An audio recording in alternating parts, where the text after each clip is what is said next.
examine ourselves.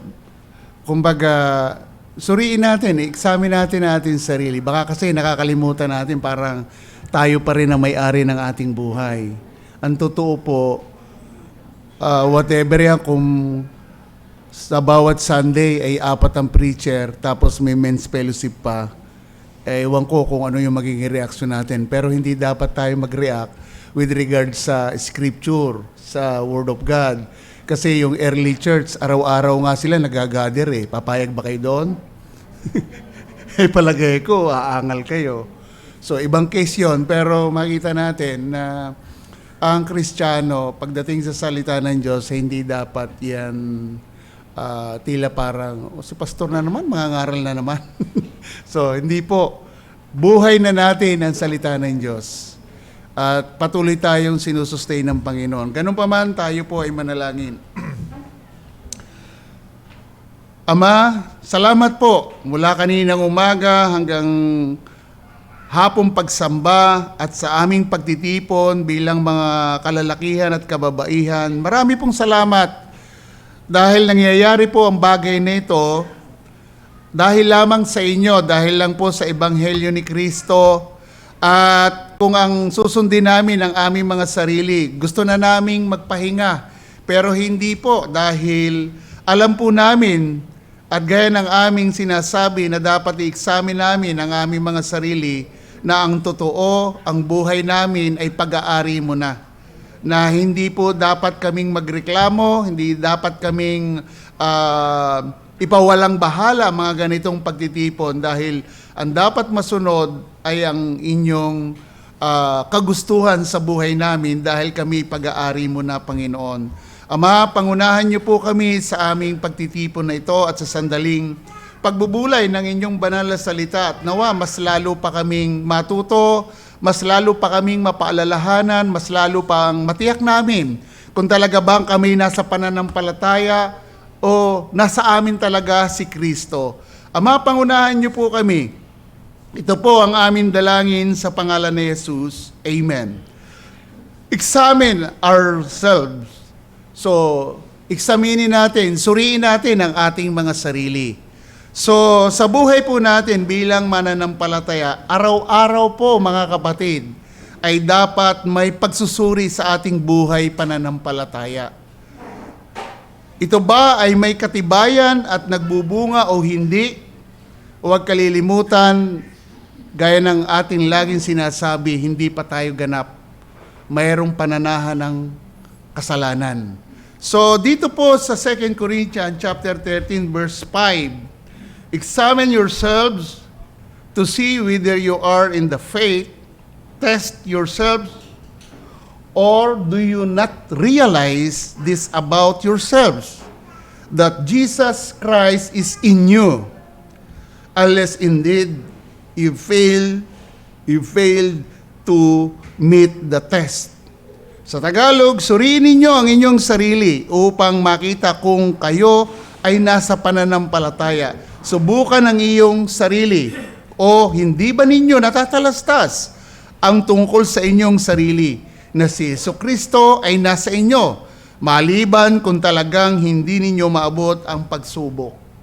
Mga kapatid, sa konteksto po ng chapter 13, 1-10, ito po ay naglalaman ng huling babala ni Pablo sa mga taga-Korinto na magsisi sa kasalanan bago siya dumating upang bisitahin sila.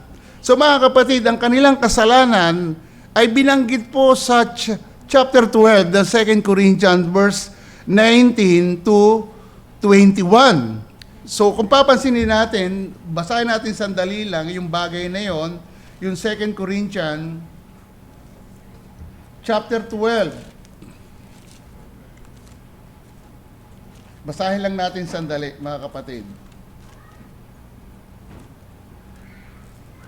Nasa chapter 13 tayo. So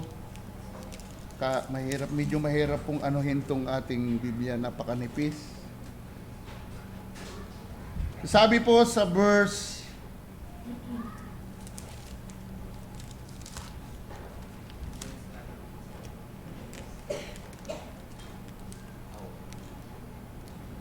siya na po Ito po, sabi po sa chapter 12, verse 19 to 21. Iniisip ninyo na sa buong panahon ay pinagtatanggol namin ang aming sarili sa harapan ninyo. Sa paningin ng Diyos, kami ay nagsasalita kay Kristo at ang lahat ng mga bagay ay para sa inyong ikatitibay, mga minamahal, sapagkat natatakot ako na baka pagdating ko ay matagpuan ko kayong hindi gaya ng nais ko at ako ay inyong matagpuang hindi gaya ng nais ninyo, na baka mayroong pag-aaway, paninibugho, galit, pagiging makasarili, paninirang puri, chismis, mga kapalaluan, at kaguluhan. Ako'y natatakot na kapag ako'y dumating na muli, ako'y gawing mapagpapakumbaba ng Diyos. Ako'y gawing mapagpakumbaba ng Diyos sa harapan ninyo. At ako'y kailangang magdalamhati dahil sa marami na nagkasala noong una at hindi nagsisi sa karumihan, pakikiapid, at sa kahalayang ginawa nila.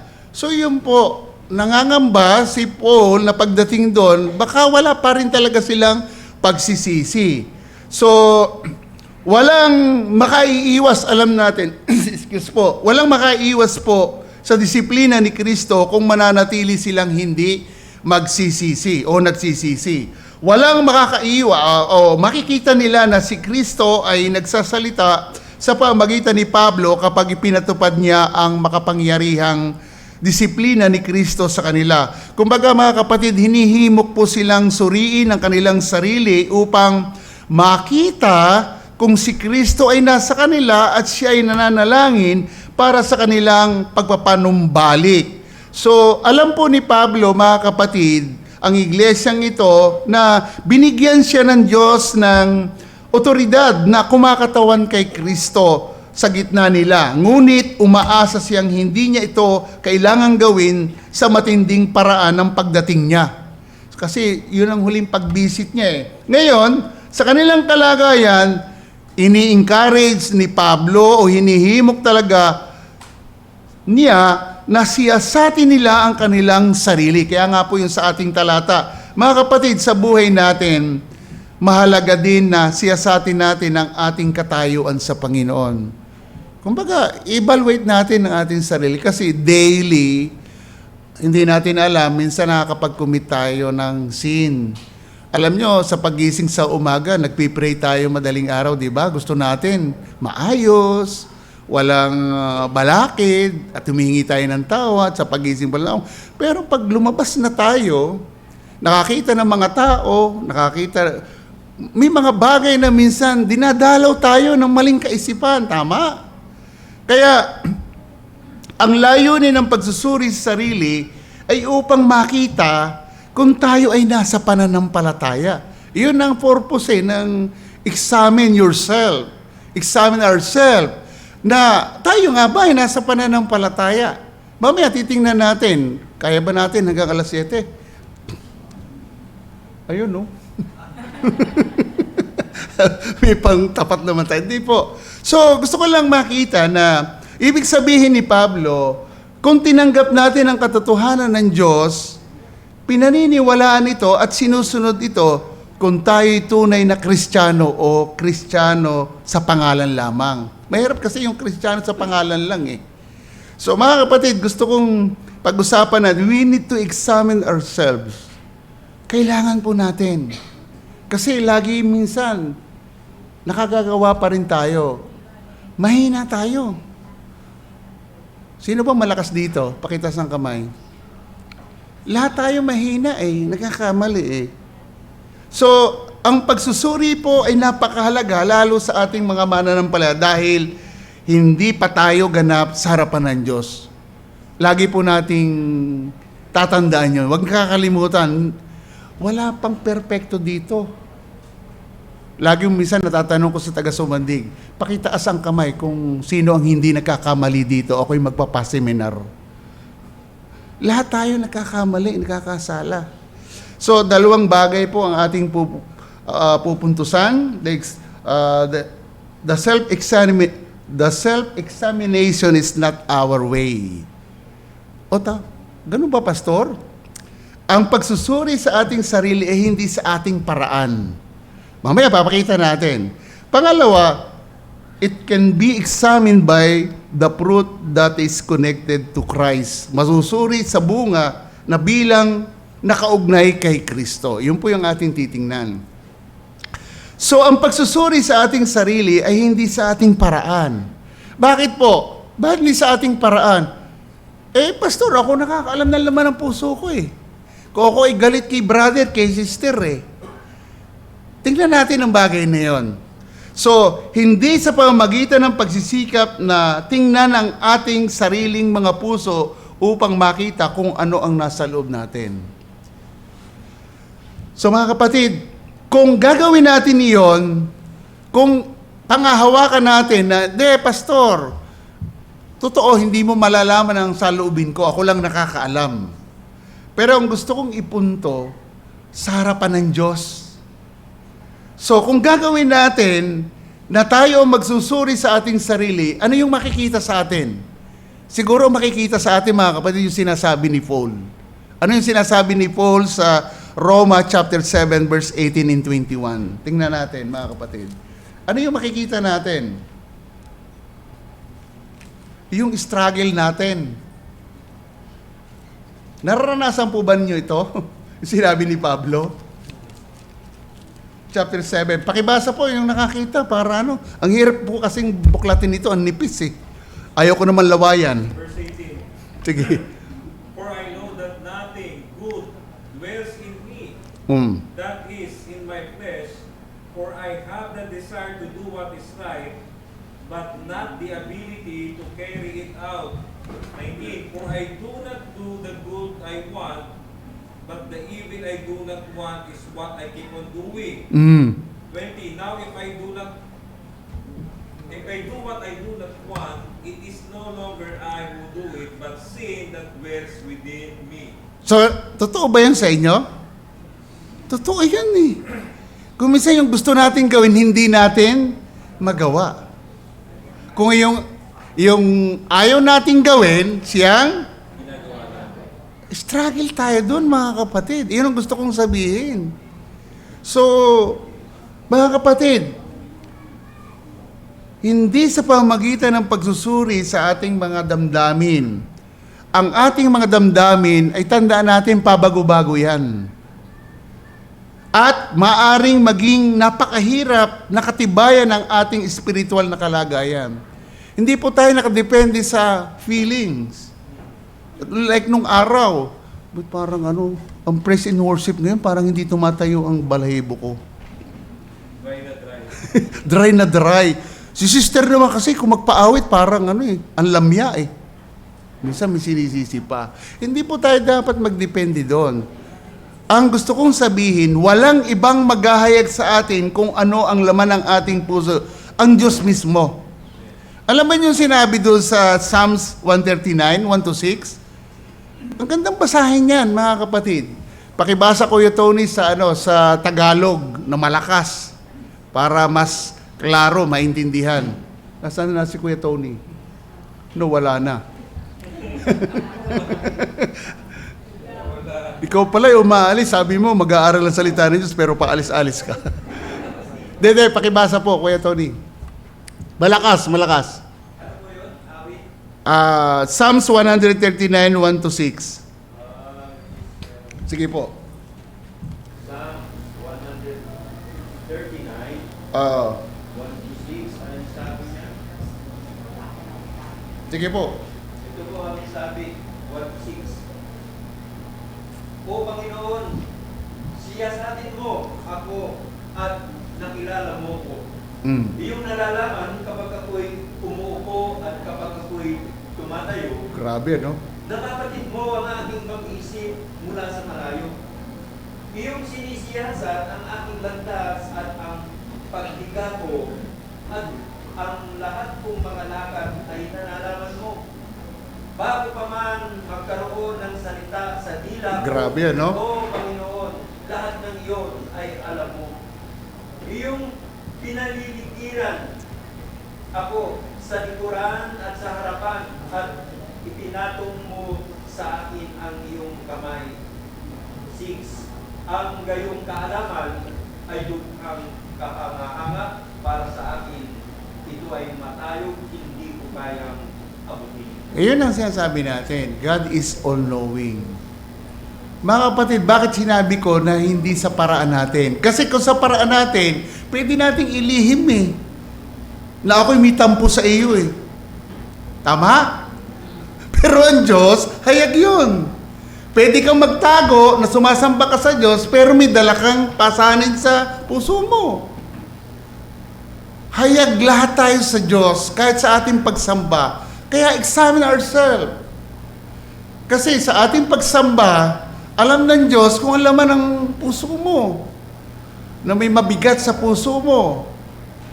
Na parang pupunta ka lang dito sa pagsamba para iniisip mo para magampanan ko lang yung aking mga duty.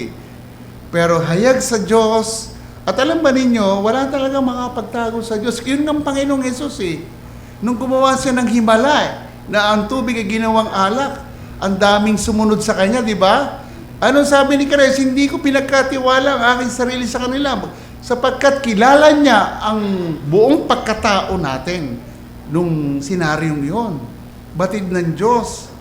So, ang salita ng Diyos ay mabisa dahil ito po ay tumatago saan?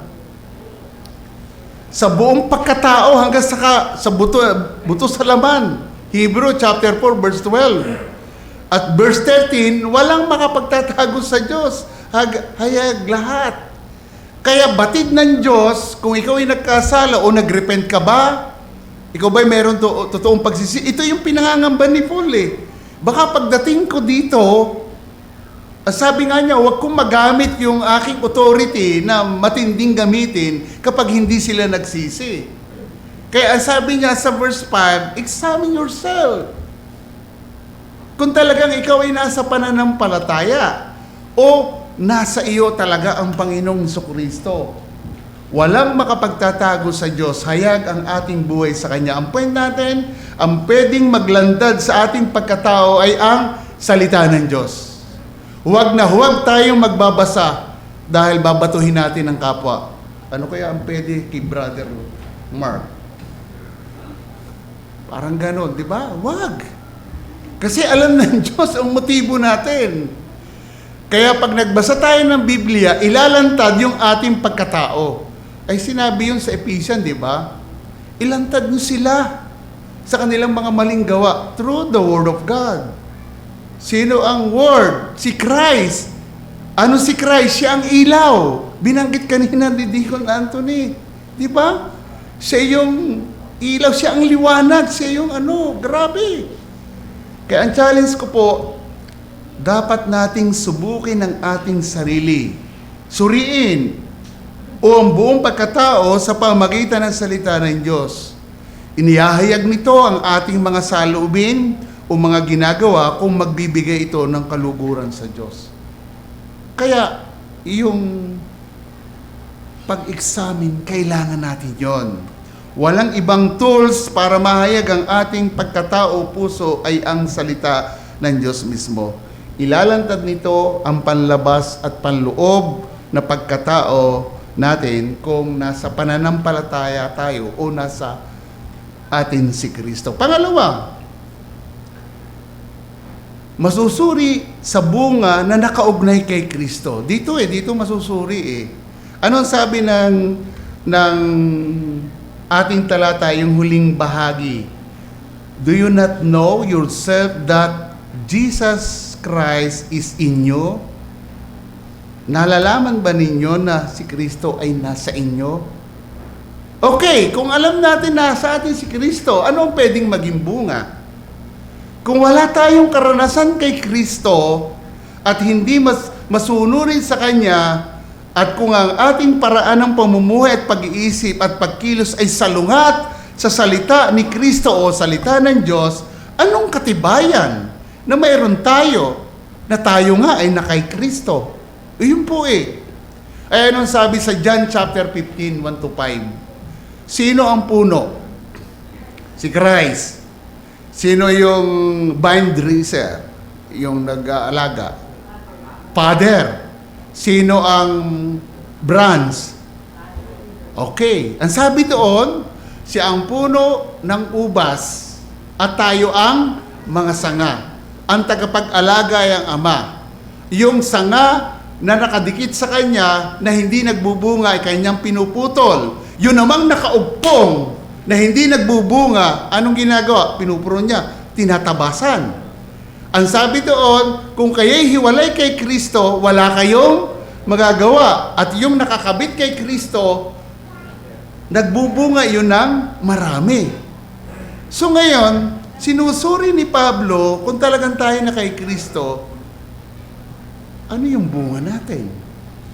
So yun po mga kapatid, malalaman natin na tayo ay nasa pananampalataya at si Kristo ay nasa atin by the fruits.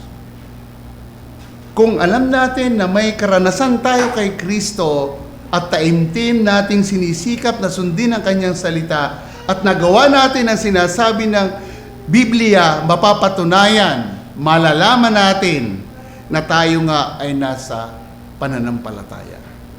So mga kapatid, batayan ng mga kasulatan na tayo ay nasa Panginoong Hesus at may buhay na walang hanggan. Pakibasa po ng mabilis yung 1 John chapter 5 verse 9 to 13. Then chapter 2, Brother Mark, verse 4. Chapter 3, verse 10 ng 1 John ay sino may hawak dyan ng Biblia? Kuya Edmond, ay walang hawak. Sige, Brother Deacon Anthony. Sa iyo ay 1 John chapter 3 verse 10. Yun munang 1 John chapter 5 9 to 13. Sino yung pwedeng bumasa? Malakas. John chapter 5. Sige, Brother Mark. Malakas. Ako. Sige po. We accept human testimony, Okay. but God's testimony is greater because it is the testimony of God, Yes. which He has given about His Son. Yeah. Whoever believes in the Son of God accepts this testimony. Yes. Whoever does not believe, God has made him out to be a liar, because they have not believed the testimony God has given about His Son. Verse 11. And this is the testimony: God has given us eternal life, and this life is in His Son. Whoever has the Son has life. Whoever does not have the Son of God does not have life. Last verse.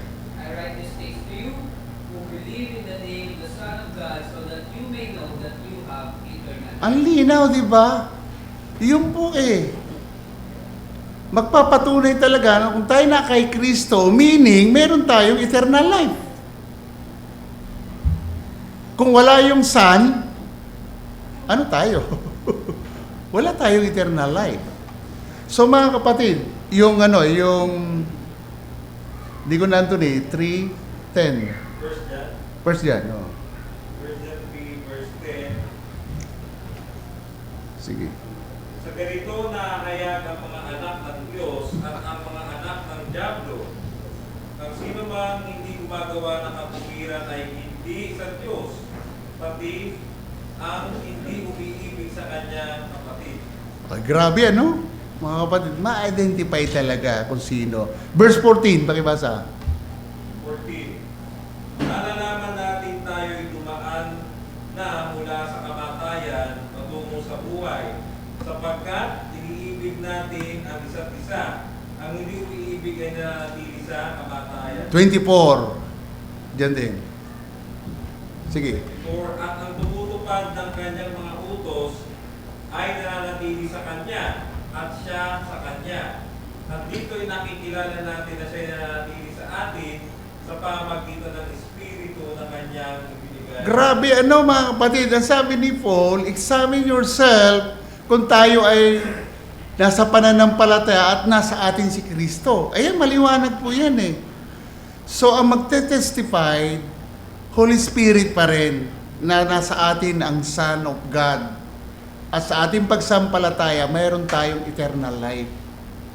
So tayo, examine natin ang sarili natin. Ang sabi, dapat nating gawin ang lahat ng ating makakaya upang matiyak na tayo ay nasa pananampalataya. Sa paanong paraan?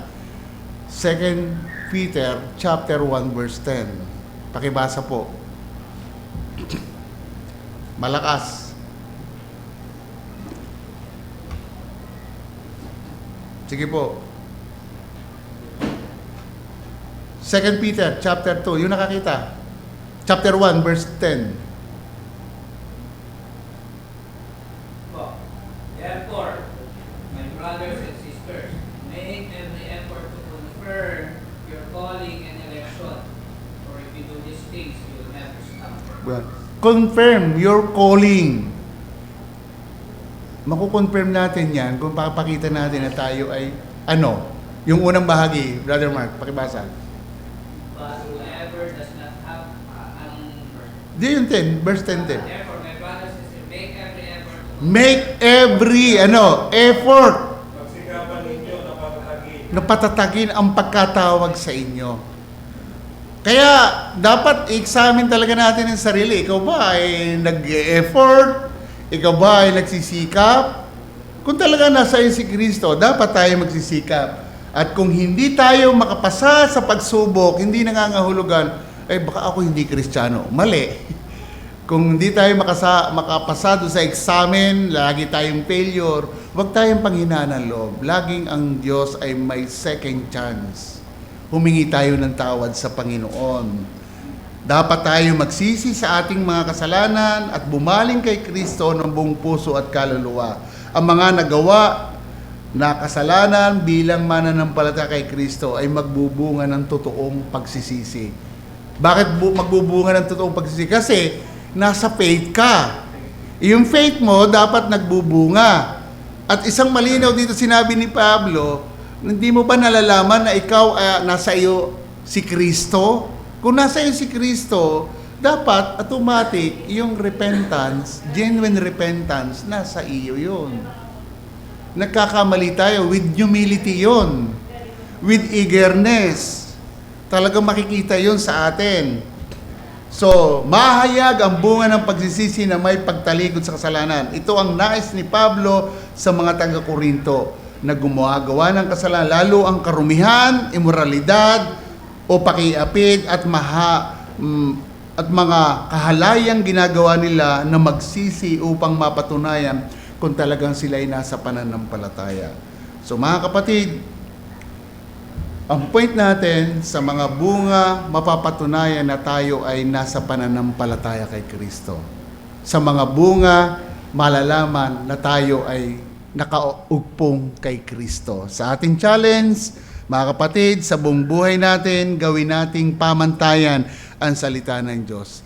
Paulit-ulit na lang po, walang ibang mabisang tools sa children, ginamit yan ni Paul, sa buhay Kristiyano, scripture pa rin. Walang ibang mabisang tools, kundi ang scripture. Take note, all believers, kapag nagbasa ng Biblia, persuaded yan. Hindi yan pwedeng sabihin, di ka muna, totoo ba ito? Itong aking binabasa, kumbinsi ba ako dito? Hindi. Pag believers ka, persuaded ka. Ang pinipersuade natin sa gospel ay ang alin? Unbeliever. Pero once na ikaw ay na-born again, persuaded ka na sa lahat ng nababasa mo. At hindi dapat mag-isip, ito'y tamang-tama kay brother at kay sister Ito hindi sa akin. Mali yun. So mga kapatid, ang ebanghelyo sa anumang ating gagawin, iisipin at sasalitain. Ang salita ng Diyos ang laging maglalantad sa lahat ng ating ginagawa, mali at ginagawang tama. Huwag nating kalilimutan si Kristo ay nasa atin. He is Emmanuel. Kasama natin siya. Sa paghakbang mo, kasama mo siya. Hindi siya nangiiwan kapag tayo may problema. Kasama natin anumang sitwasyon ng buhay. Pagpalain tayo ng Diyos sa ating pagtitipon na ito. Mas lalo nating examine yung ating mga sarili. And to God be all the glory. Tayo po ay manalangin. Panginoon, salamat po sa hapong ito na pinagkaloob niyo sa amin, sa mga salita na nagpaalala sa amin. Salamat po sa buhay na salita mo. Patuloy kang manguna sa buhay namin, patuloy na kami ay masiyasat ng inyong salita at patunayan na kami ay may pananampalataya sa inyo at kami ay nasa inyo at kayo ay nasa amin. Magbunga ang aming pananampalataya sa inyo at patuloy na makapagbigay kami ng kaluwalhatian sa inyo. Salamat po sa gabing ito. Ito po ang aming dalangin sa pangalan ni Jesus. Amen.